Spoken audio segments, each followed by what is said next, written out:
दुनिया की पहली प्रेम कहानी शिवसती की अमर कथा। प्रेम क्या है? क्या वो सिर्फ दो दिलों का मेल है या आत्मा और परमात्मा का मिलन?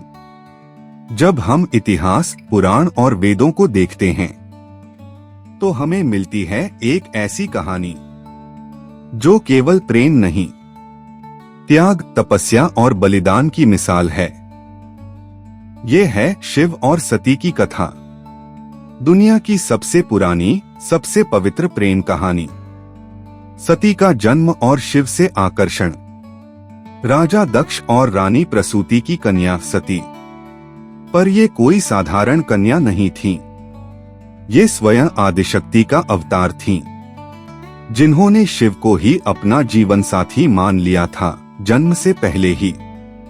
बाल्यकाल से ही सती का मन केवल एक ही नाम में रमा था, शिव। राजसी वैभव के बीच भी सती का हृदय कैलाशवासी भस्मधारी औघड़ महादेव की ओर खींचता चला गया।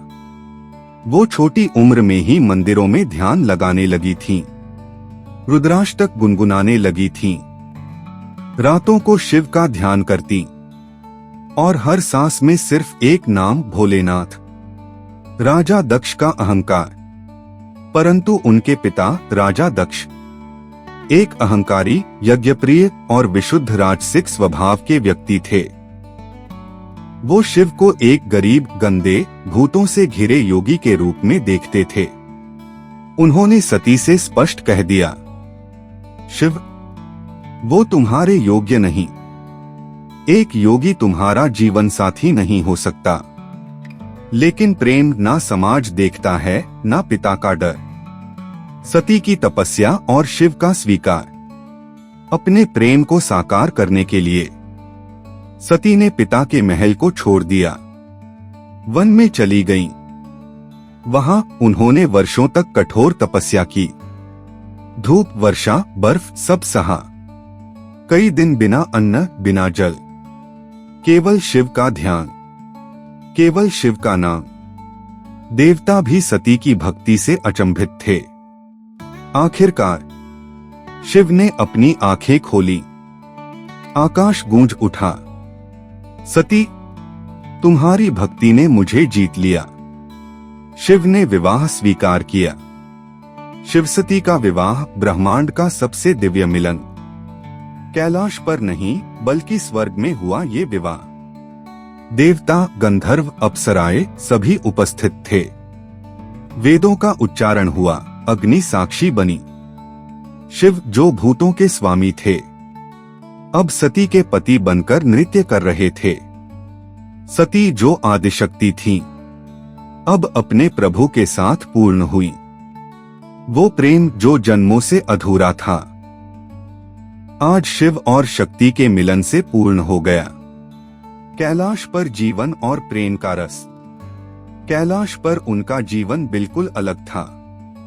ना कोई महल, ना कोई नौकर, बस एक झोपड़ी, हिमालय की ठंडी हवाएं और एक दूसरे की संगति। सती प्रसन्न थीं। उनके लिए शिव ही सब कुछ थे।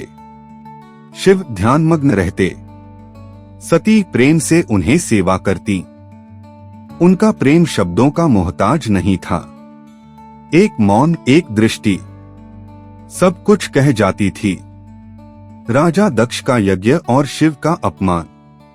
कुछ समय पश्चात राजा दक्ष ने एक विशाल यज्ञ का आयोजन किया।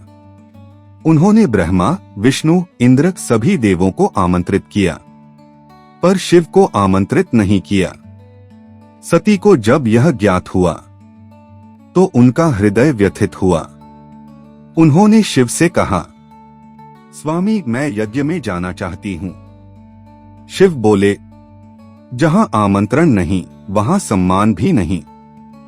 जाने से केवल दुख मिलेगा। लेकिन सती ने कहा, मैं पुत्री हूं, बिना बुलाए भी जा सकती हूं। फिर विकराल हो उठे। उन्होंने अपनी जटाएं पृथ्वी पर पटकी और वहीं से जन्मा वीरभद्र। वीरभद्र ने यज्ञ स्थल पर पहुंचकर सब कुछ नष्ट कर दिया। राजा दक्ष का सिर काटा गया। देवता भाग खड़े हुए। शिव ने सती का जला हुआ शरीर उठाया और फिर विरह में पूरे ब्रह्मांड में घूमते रहे। जहां जहां सती के अंग गिरे वहां वहां बने शक्ति पीठ। प्रेम की पूर्णता, पुनर्जन्म और शाश्वत मिलन। इसके बाद शिव गहन समाधि में चले गए। ना कोई शब्द, ना क्रोध, बस मौन। लेकिन सती पुनर्जन्म लेकर पार्वती बनी, हिमवान और मैना की पुत्री। पार्वती ने फिर तपस्या की और वर्षों बाद फिर हुआ शिव और शक्ति का शाश्वत मिलन। अंतिम भावुक क्लोजिंग। भाई, ये प्रेम केवल सांसारिक नहीं था, ये आत्मिक प्रेम था। सती का प्रेम इतना पवित्र था कि उसने शरीर तक त्याग दिया। शिव का प्रेम इतना गहरा था कि उसने क्रोध में ब्रह्मांड हिला दिया। जब भी प्रेम, भक्ति और त्याग की बात होती है तो शिव और सती की कथा सबसे पहले आती है। अगर ये कथा आपके हृदय को छू गई हो तो इसे हर शिव भक्त तक पहुंचाइए। इस सावन में प्रेम को, त्याग को और भक्ति को फिर से जगाइए। वीडियो को लाइक करें, चैनल को सब्सक्राइब करें और घंटी जरूर दबाएं। हर हर महादेव। जय सती माता।